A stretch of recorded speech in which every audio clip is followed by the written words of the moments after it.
Hello, everyone, and welcome to another Top Agent Nation Commercial Wednesdays. Sorry for the little delay. I am in Colombia traveling around. Thank you, Cesar and the team. A really great culture traveling around. It's really exciting and fun, really to experience, but do business abroad. So really exciting.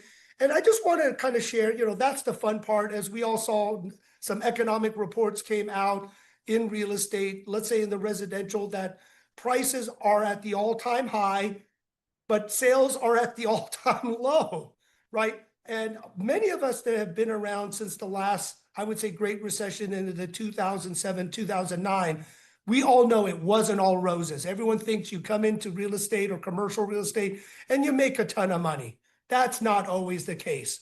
And one thing where I met Paul, who has a great story really with mental health, mental capacity, abilities. It's so important. But I'll just say this. We always look at the good side of making money and the success and the ability to do well in this business, which is obviously fantastic and great. But people have to understand the flip side of it, the emotional roller coaster, the difficulties doing this business. A lot of people, they give up, which is sometimes I say the easy way to just quit. But there's sometimes the emotional damage where if, let's say, you have a very successful career, you built your career and things didn't go your way, or you leveraged and lost a tremendous amount of money. And I'll say sometimes in the last 2007 and 9, and for those that have been around the 89, 92, you lost all your money. You had to start over completely again. How many people mentally can manage and handle a complete loss, a complete setback? And keep moving forward. This is what we want to discuss today. And Paul Hoang, thank you for coming here. You have a great story of what you've done in the community, but also your study of really mental health, let's say excellent performance of how your mind is and how it can be, really managing teams, professionals, and all the challenges that go really in here, in your head. And everyone forgets about it's always in here, from yourself to succeed, for yourself to go. Sometimes if you are the leader or in charge, to be the rock so you can support your team. But that's a very heavy burden. And Paul, if you don't mind really sharing your story, your journey, the changes you've made, and then what are you doing now, and giving people some tips, really about the mentality, but also staying in the game, staying supportive, and really not giving up, because I know you manage crisis centers to the most difficult things that people are thinking to do because they're almost at wit's end. And right now, I hate to say it, people have been calling me ever since COVID, the interest rates increase. They thought they were going to get through this. And unfortunately, tough things happen to good people. And I just want to really put this out there so you may know for yourself, for your friends, or for your family, a solution, a way to reach out to help people, because it is tough right now.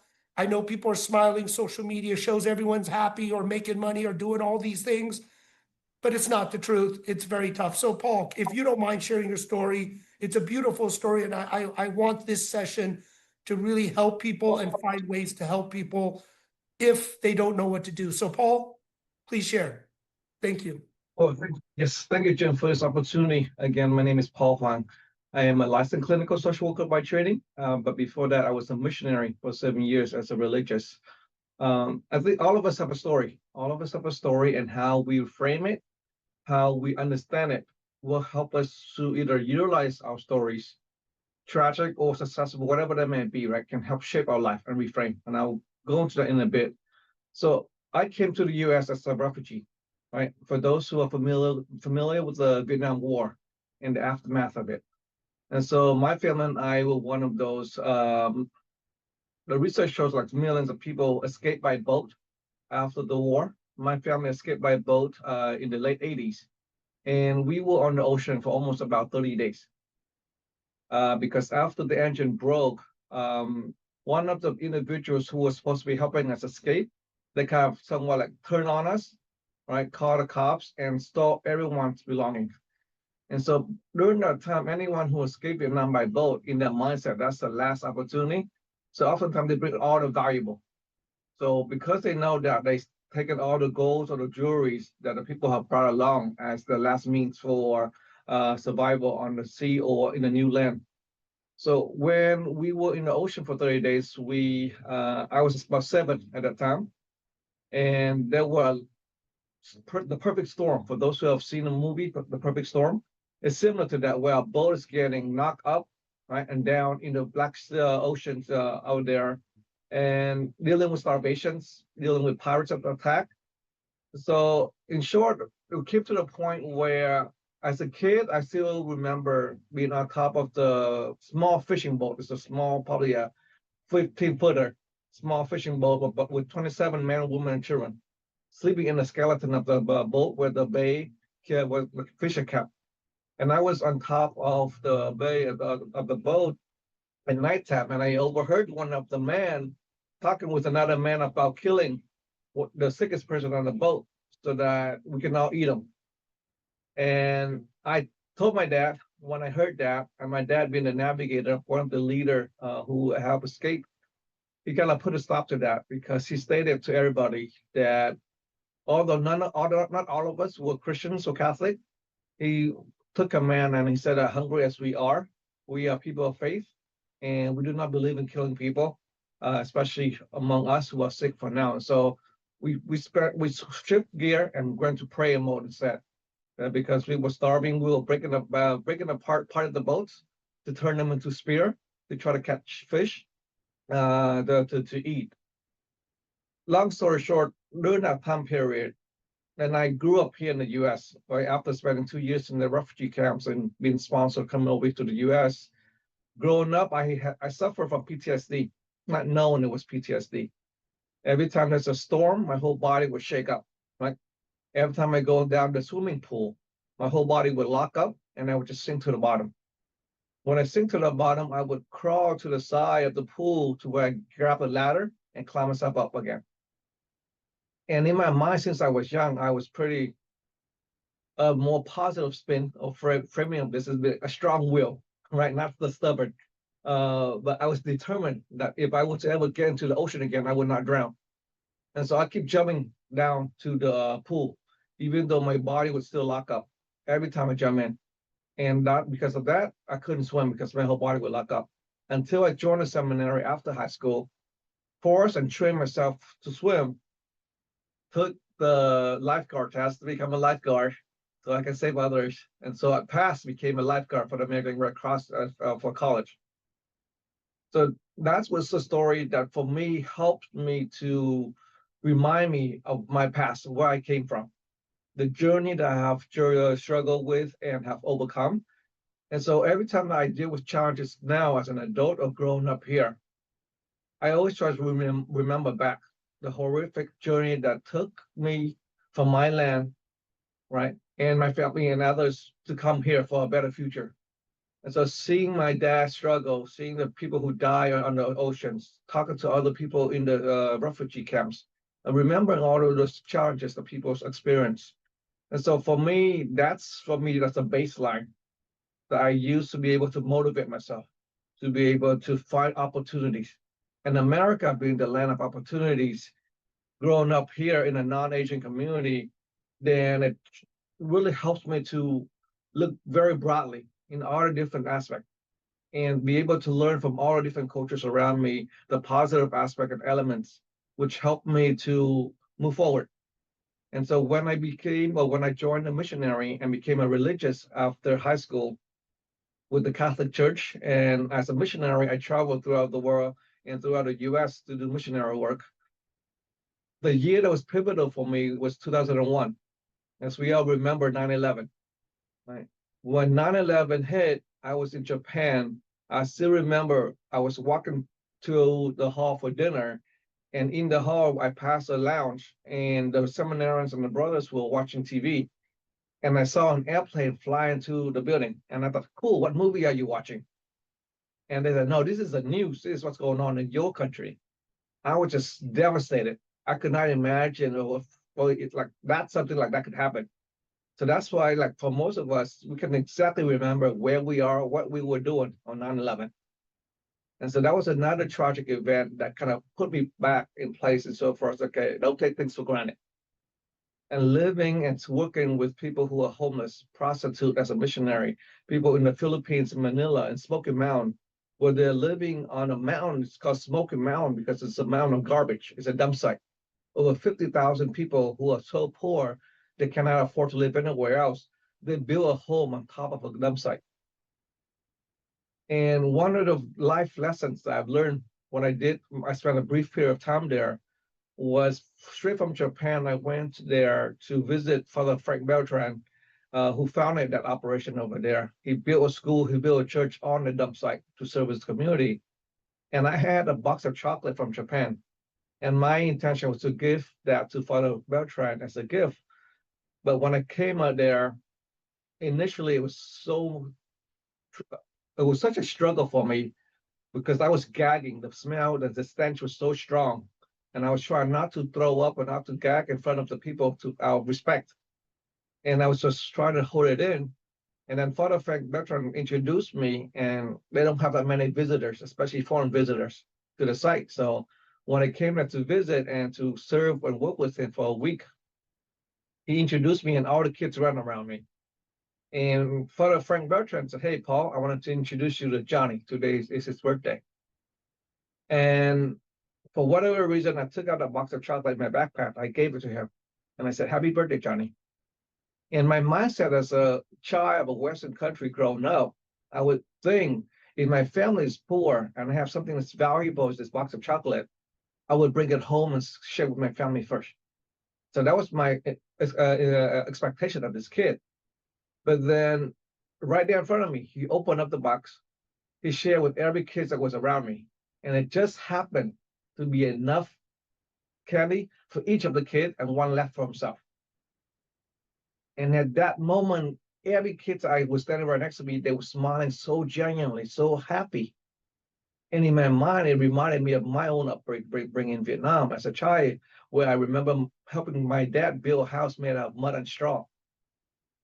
Even though we were living in poverty, we did not consider ourselves, but I did not consider myself as poor, because the riches that I have, the wealth I have was family. And at that moment, the kid who was poor and living on a dump site, he experienced the most happiest moment and the genuine smile because he get to share the price chocolate with other people, with his friends. And so for me, that was a life lesson of material things is not as much of a matter, but relationship. And what we do with the resources that we have, even when we're at the lowest moment of our life, if we have someone that we can share with, if we have someone we can smile with, cry with, right? That will help empower us to be able to move forward and be able to overcome challenges. And so those are the things that for me, in my career now, over 20 years after I left the missionary and working in mental health, and as James introduced me earlier, my background is in emergency mental health. So I work with law enforcement, I work with individuals who are suicidal, homicidal, and I would go out and do intervention in the field to de-escalate. And in the course of working with law enforcement in those crises, one of my officer partners shared with me one day as we were riding that, Paul, about 80% of the calls that we responded to, whatever you did, it prevented them from being hospitalized. It prevented them from following through with committing suicide or harming other people. So the techniques and the knowledge that you have works. Why don't you do something to share with more people, create a program so that more people can have the knowledge and the tools so that we don't have to keep responding to the same calls over and over again. And I thought, oh, that's a great idea. If we can prevent crisis, right, then let's do so. And so that's why and how I started moving forward. And it's a program where I train as many people in every field, the knowledge and the tool, and the most importantly, the attitude required to be able to succeed and overcome any challenges. And that's how I developed the moving forward mindset. That's how I developed project success, where I've identified 20 essential life skills that I believe anyone who possesses and masters those life skills can overcome any challenges and succeed in any field. Because those are foundational skill set for the mindset to be able to, first and foremost, is emotional regulation. If we are unable to regulate and manage our own emotion, then the brain will go into what we call emotional hijack. And we all experience and see that on the news around us when we lose control or when someone else loses emotional control, right? They go into a rage. And all of us, when we make business decision, leadership decision, if we are not calm, the decision that we make tends to be emotional based. It's oftentimes not going to be healthy, and the outcome is going to be unsuccessful. And depending on our sphere of influences, the choices that we make will have larger impact. And so, as all of you as leaders, as all of you as people who have larger influence of impact, right? That's why I was really glad that James invited me to be on his show, so to have this opportunity, and all of us and all of you included, right? We have lived experience. We know what it's like to lose something, to restart from the beginning, to felt betrayal, right? To experience hopelessness, helplessness. And if we are running a company or have staff with us, we can see it in them as well. When they are having to struggle and work 3, 4 jobs just to make ends meet to be able to sustain themselves, right? Well, how much energy and present can they have to bring to the table when they're sitting in front of you? How fully can they give themselves to you and to the company, to the work that they do, if most of their parts are outside of them, right? They're too worried about what's going on outside in the family, so they can't be present to make executive decision. And that's the frontal cortex here of our brain that's required to be able to do so. And so I want to make this as an interactive, right, discussion as well, because I want to have conversations relevant to you and your field, because I believe mental health, and the research have shown, mental illness does not discriminate. And mental health, similar to physical health, right? All of us have it. All of us experience it. We all go through a period of well, unwell, sick, right? Severe, and then well if we get treatment and help in time. During this time in the US, the rate of suicide has increased so high. And during the pandemic, especially, that's what gave me the motivation to quit my full-time job at the county to focus 100% in my company to serve the community. Because at the end of 2020 to the beginning of 2021, my office was getting calls almost on a weekly basis because some parents have lost a child to suicide. And it was so overwhelming that there are not enough resources. And individuals and children who are dying from suicide in our community now are not people who are poor. Oftentimes, these are kids from well-established and wealthy family, parents who are physicians, parents who are realtor developers, millionaires and multimillionaires, and their kids jumping off the building or accessing the gun inside the house and just shooting themselves. Right? We have a kid that hung himself after he took his younger brother who has autism out for ice cream. And he told the younger brother who has autism that from now on, you are the man of the house. Take care of mom and dad. I will no longer be around anymore. The younger brother who has autism doesn't have the ability to understand what he said. And when the mom asked the younger brother after the funeral, like, hey, the last time that you saw your brother and he took you out for ice cream, what did he tell you? And when the younger brother recounted exactly word for word what the older brother said, the mom broke down. So far, it's like, oh, this could have prevented this if you tell me. But she couldn't blame the younger child because he has autism and doesn't have the ability to recognize that. And she blamed herself because 2 weeks before that, at nighttime, when she walked through the hallway, she saw her child, oldest child, crying. She went in, saw the suicide note, read it, broke down with the son, cried with the son, and then the son, seeing the mom cry, promised her that, oh, okay, I will not go through with it. And because he promised her, she thought, okay, that's it. Then that's so resolved. I don't have to get him any help. And these are 2 physicians. The mom and the dad are both physicians, right? And so for us, it's not a matter of just education alone, wealth alone that can prevent suicide or a crisis, right? Sometimes we do take things for granted and we miss the sign, the red flags. And so as in the business and realty, right, or development, as you see the development, the stresses that comes, right, that similar to James mentioned earlier, in anything that you build, the more you build, the more pressure, the more stresses that's built upon the foundation. And if the foundation is not solid, it's easily able to be dismantled. It's easily able to be destroyed, right? And so how can you empower yourself, give yourself the tool to strengthen your inner core, strengthen your mind and your resolve, right? Establish and lean into your network of supporter. They are not just your businessman, they are not just your business partner. Can they be your lifeline? Right? And can you be someone else's lifeline? Because oftentimes as a realtor, they will not go to another professional for help because other professional, they may not understand what they're going through. So they may go to you because they know, oh, you're in the same field, you're in the same industry, you understand the struggle I'm going through. So oftentimes they may go to you, but they may not be going to you and verbally express, hey, I'm suicidal. They may come to you with something else, and you may not be able to see the sign. And so for all of us, it's important to have that discussion to understand each other's baseline. Like, for example, like my brief time I've known James, I've seen him, follow him on social media. You're traveling everywhere. Now you're in Colombia, right? And so he loves to travel, he loves to network.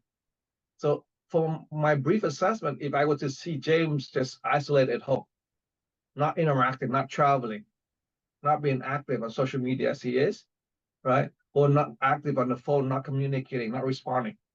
For me, that's an indicator that his office baseline, something's wrong. We need to check in on him, even if he doesn't reach out to us first. And so that's the same that you can do with each other as friends, same as partners, as boss, as employers or employees, to be able to be aware of those basics of fundamental signs when someone is not themselves. When you recognize someone is not themselves, and that's the time to be able to take some action just to check in first, ask for permission, and then to be able to slowly and gently walk and journey with that person through. And if you don't have the capacity or the time, invite and ask for permission to invite someone else to be involved. Because when someone is in a state of crisis, oftentimes it may require 24 hours monitoring.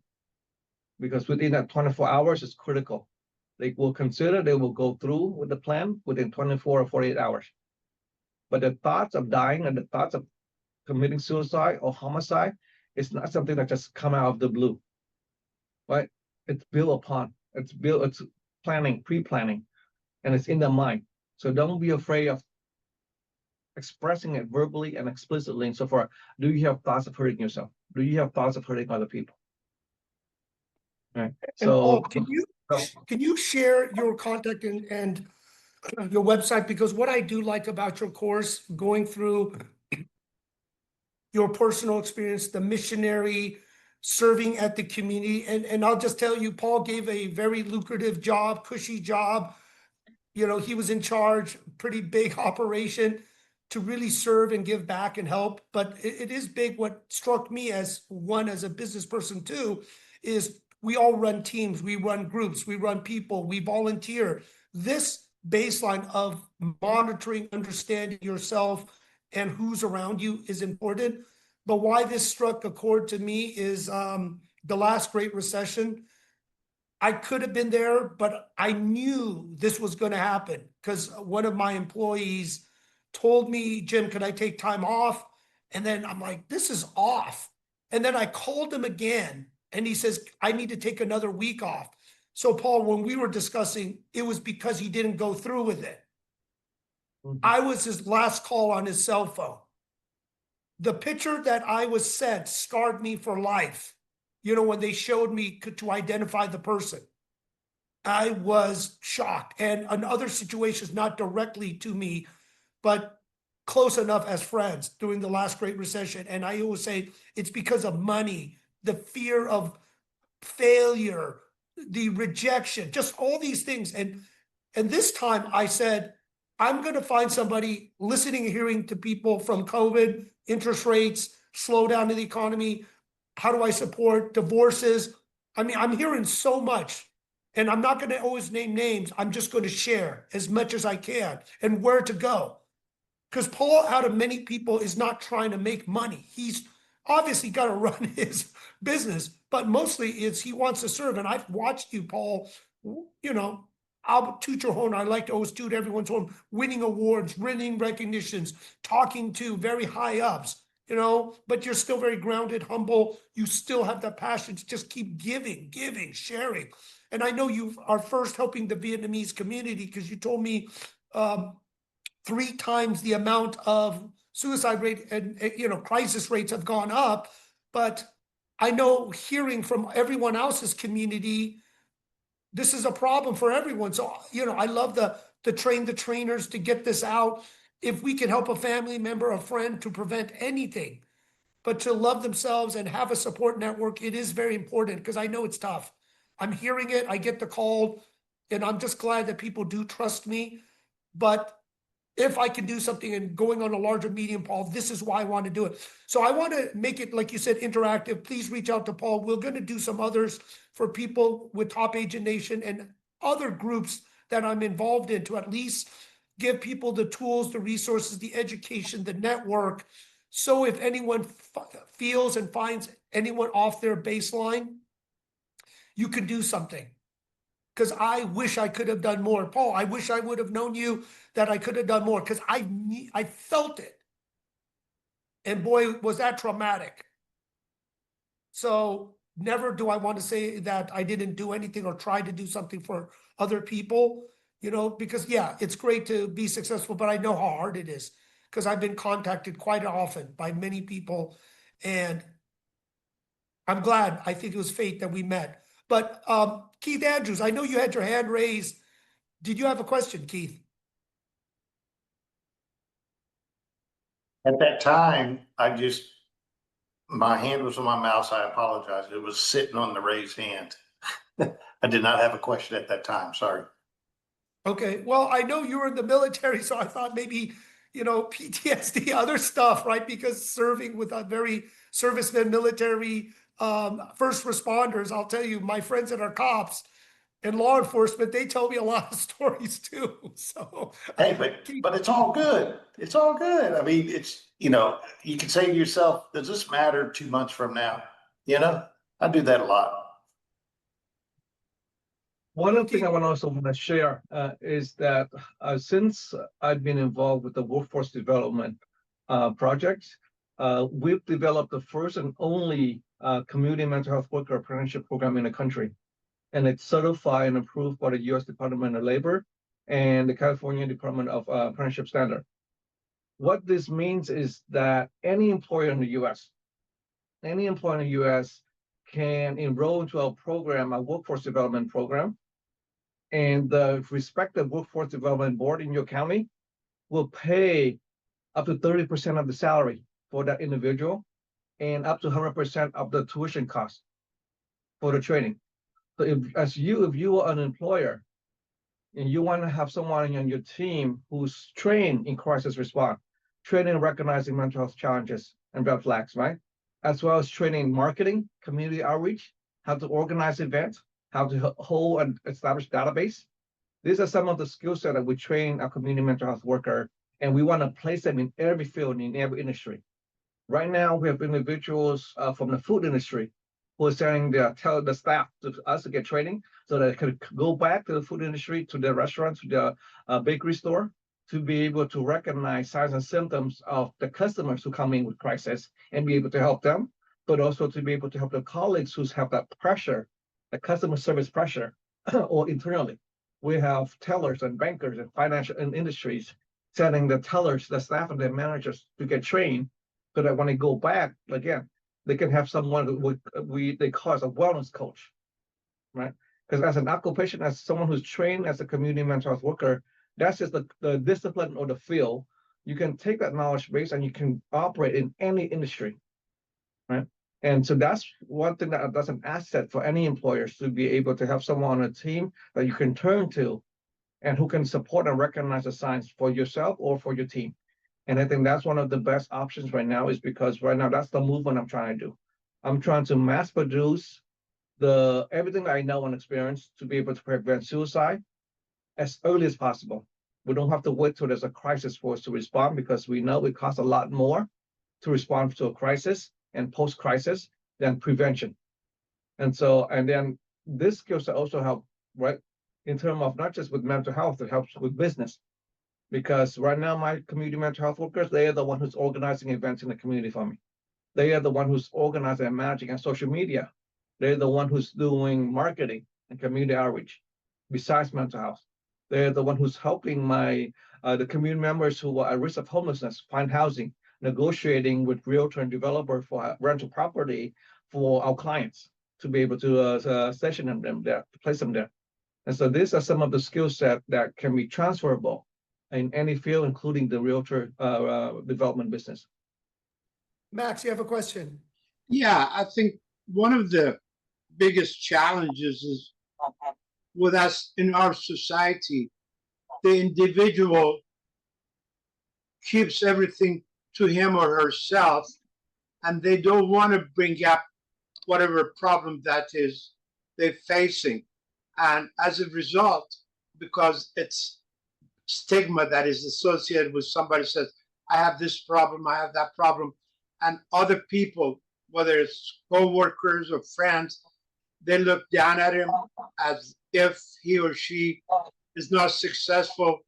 And as a result, they don't do what is really necessary or is available to them to be able to kind of go through this situation.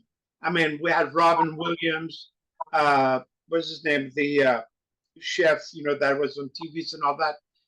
That guy, all of those successful people in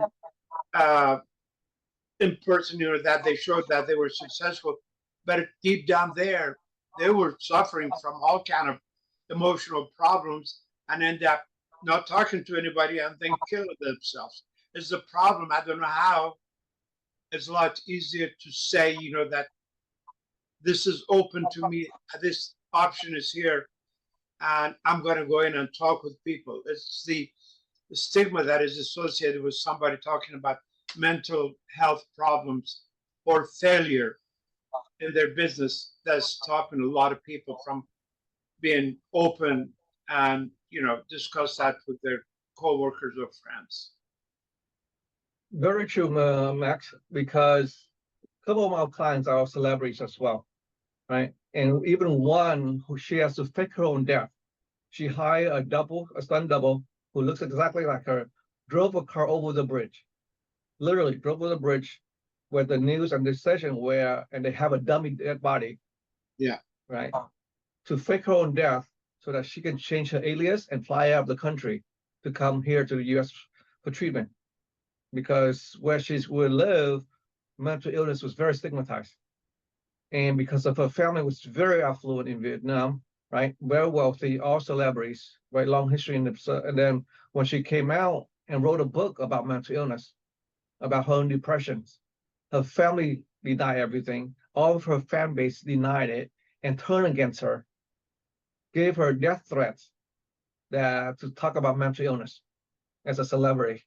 And so she was getting death threats, getting stalking. So she was so stressed. She faked her own death to come here to the US to get the services, help. And other celebrities that I work with, very similar to what you share. And I think you don't have to be a celebrity to experience this. The Asian culture experiences very highly because of the saving face. And the individuals who are successful, the more successful we are, if we identify our identity to the success. And I've seen this in a lot of founders, a lot of missionaries who have founded churches, hospitals, school, right? When we identify ourselves with our work, we identify ourselves as a person to the success. And when the success is not there, we lose our identity. Yep.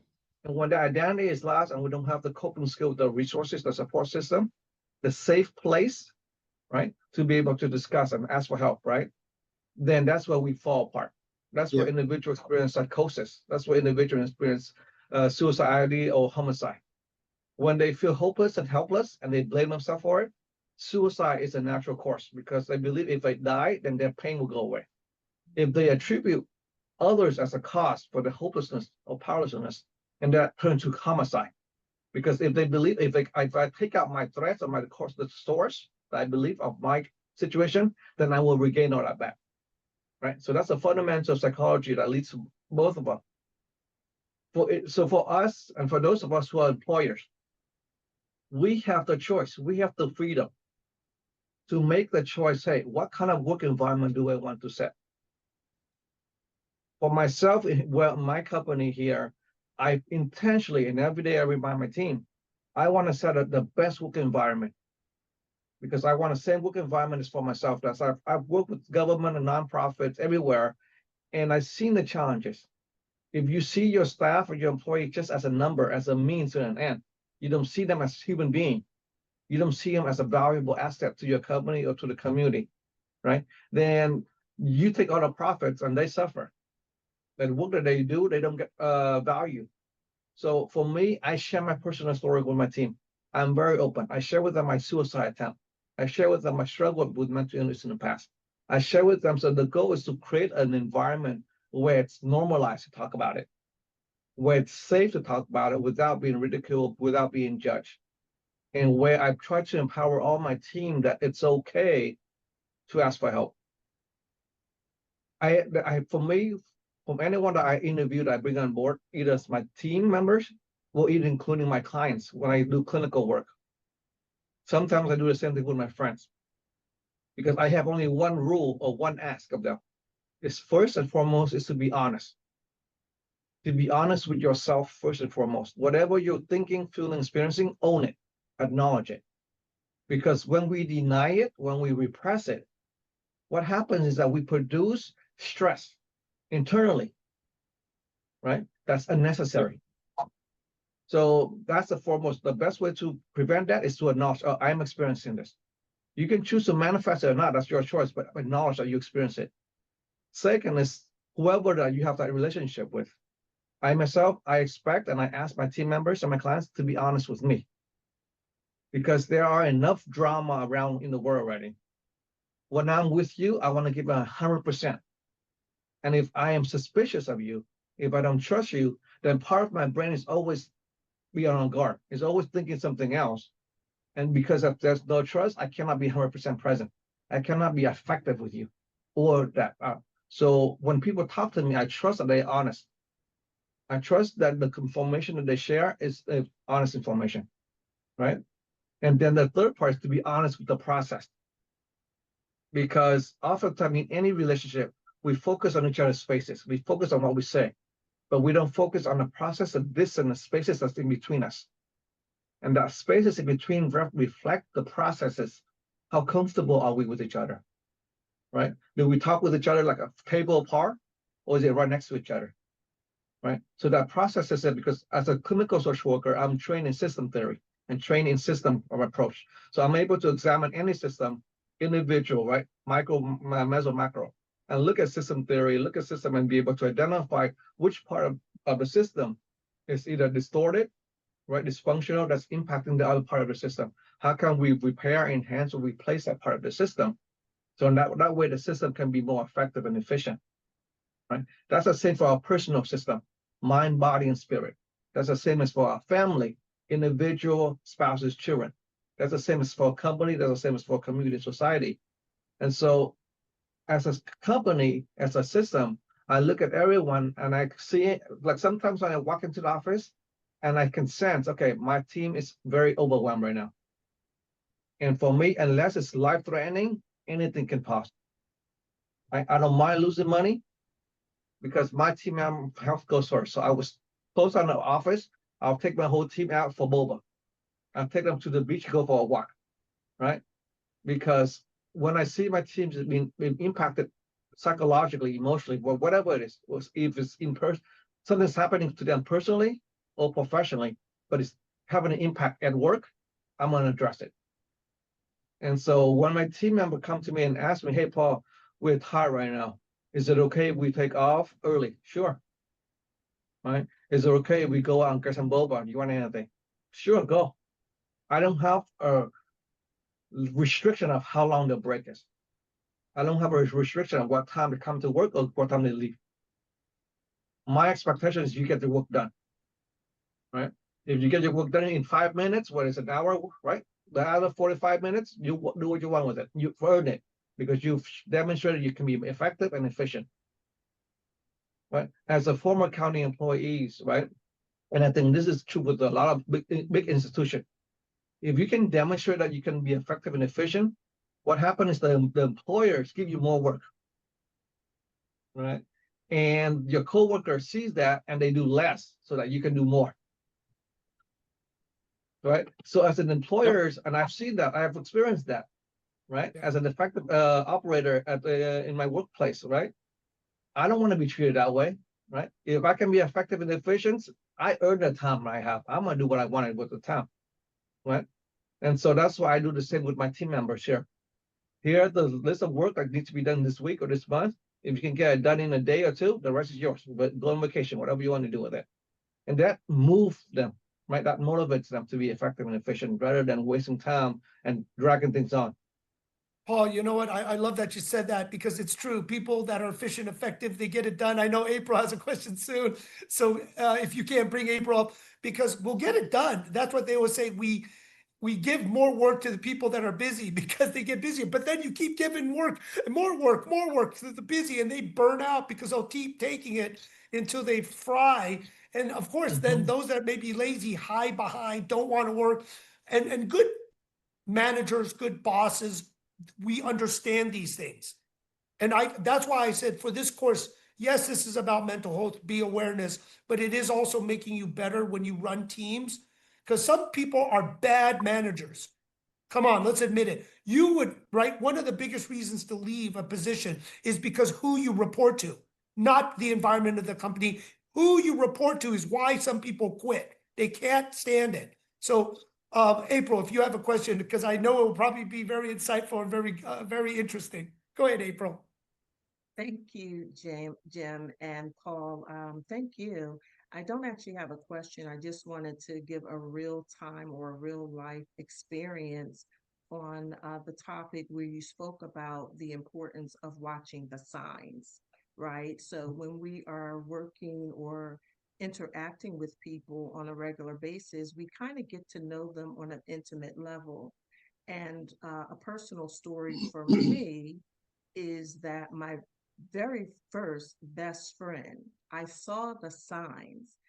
To look at her, she had everything. You would think that all was well. And because I saw the signs, I was being polite. It was like when she's ready to talk about it, she'll speak up, and then we'll talk. We'll have this conversation. And so, kind of to this day, I kind of regret being overly polite. And so, my message to everyone on this call today is that when you see the signs, don't wait for them. They won't reach out. You want to reach out to them, begin to probe, ask questions. But the worst thing you can do is wait for them. I still remember the day and the time and the place of when I got the phone call that my best friend had killed herself. And it's taken some time for me to get beyond what if I would have and what could I, you know what I mean? So my message again is do not wait for them. They will not reach out. See the signs, take action, and just probe, get real nosy. Just get in their business and until they're ready to, and make them talk. So that's just my personal experience, and I wanted to share that. April, thank you for sharing, and maybe this is a good way to close out. Paul, if you can put your information again, because I know sometimes it gets buried in the chat. But April, see these regrets that we have, and I'm sure so many people out there, what could we have done? We saw it, we felt it, but we didn't know what to do, where to go, how to plug in.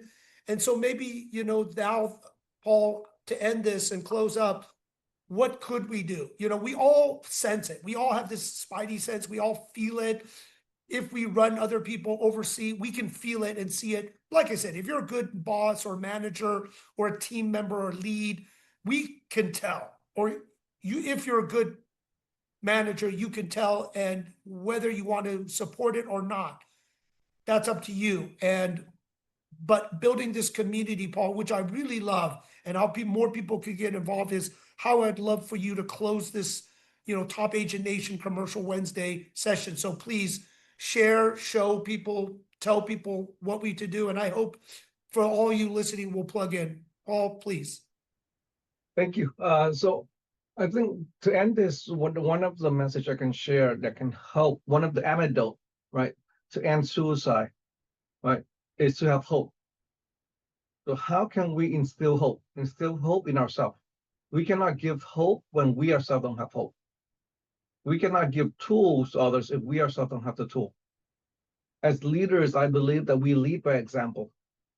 And so as most of us who are in the leadership positions, we have gone through so many, for us, those of us who are founders, we know how it is to be the janitors at the beginning, to be the IT, to be everything and anything, wear every hat, to operate your company when you're a startup. And then when you are successful or reach a point where you don't need to do as much anymore, but you have that experience to know what it's like to be in those positions and to those tasks. And so instilling the hope is sometimes when a person come in, based on their responses, the conversation with you, you can pretty much tell their mindset. Is this someone who has hope in their life or not? Or is someone who's feeling hopeless, for one? So if at any point, if someone's feeling hopeless, that's a red flag that we need to be able to address, right? And as leaders, one of the biggest challenge for us to be able to help everybody and anybody in our team or in our company is our time and our energy, our capacity. Because we have so many things that's going on, so many projects, so many priorities. We may miss signs because it's not that we're not looking for it, but because our mind is so preoccupied with so many things that we miss time because of being overlooked. And so give yourself permission, that's self-compassion. Because as April shared, and I've experienced the same thing, that survival guilt, and James, you share as well, right? That survival guilt is very real. And when we don't give ourselves that self-compassion, it will eat us just like poison. And so give yourself that compassion. It's like we're not justifying because we're not there 24/7. And so for us to help ourselves, as well as help our others around our close to the network, right, is to make sure we have a system, a support system that can be available 24/7. So if I'm not available, talk to the HR manager. If I'm not available, talk to this person in the company, right? And so as a team of leadership, you have individuals in your team that you check in regularly, not just among yourself to provide support among each other, but also to check in among your team members. Hey, I've noticed John here is a little bit off.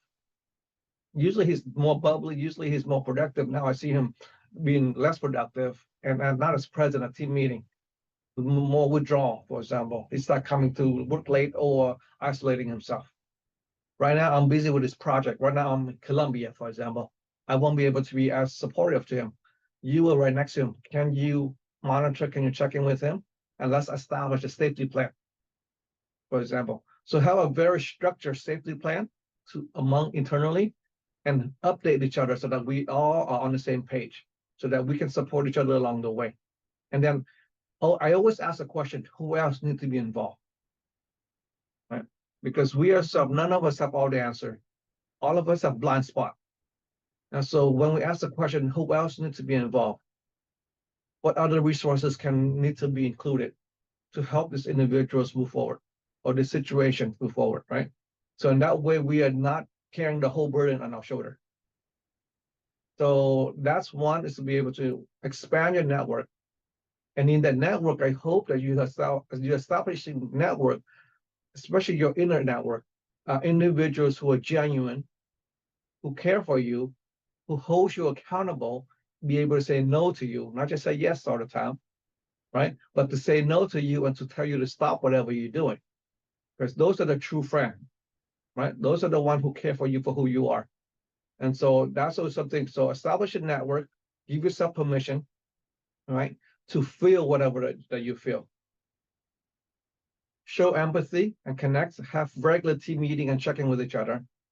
Establish a culture within your company, within your workplace, where it's safe to talk about any issue. It's normalized. we don't just talk about it when there's people in trouble. Talk about it even during happy moment. So in that way, people know, hey, I'm not, every time I see you, it's a bad issue, right? So normalize and balance it out. And so in that way, you can talk about negative topic as well as uncomfortable topic, as well as difficult topic, and a happy topic all at the same time. And so there's no fear and anxiety of bringing up any topic, right? And so those are some of the final comments I like to share. Paul, thank you so much for sharing it, because I know this is touched and shared because everyone knows somebody felt something, wish they could have done something.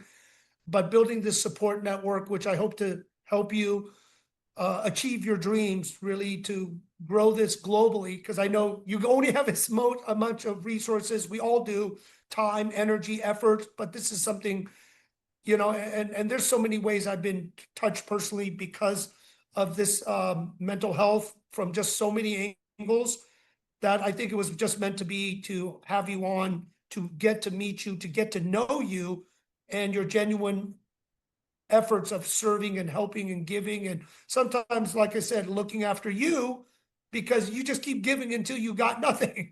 And that's what's important, that all of us needs to look after each other so we can support and help each other. But this is a good foundation, as many of us are, you know, evolving. And let's say when we make it, happy times, put this in place so other people that are building your company and business have the same mindset about people. So Paul, thank you again for being on our show and sharing. Please reach out, anyone and everyone. This is a important issue, but also it's a great course, you know, and that's what you can learn to be better for yourself, for your family, for the people you oversee. This is important. And so I encourage everyone to stay connected, to learn and spread the word and help other people that you come in contact. So again, Paul, thank you so much. Thank you everyone for joining us today. And please plug in and help a friend, help a family member, help anyone in your community and society. Everyone have a great day. Bye-bye now. Thank you, everyone. Bye. Thank you, Ian.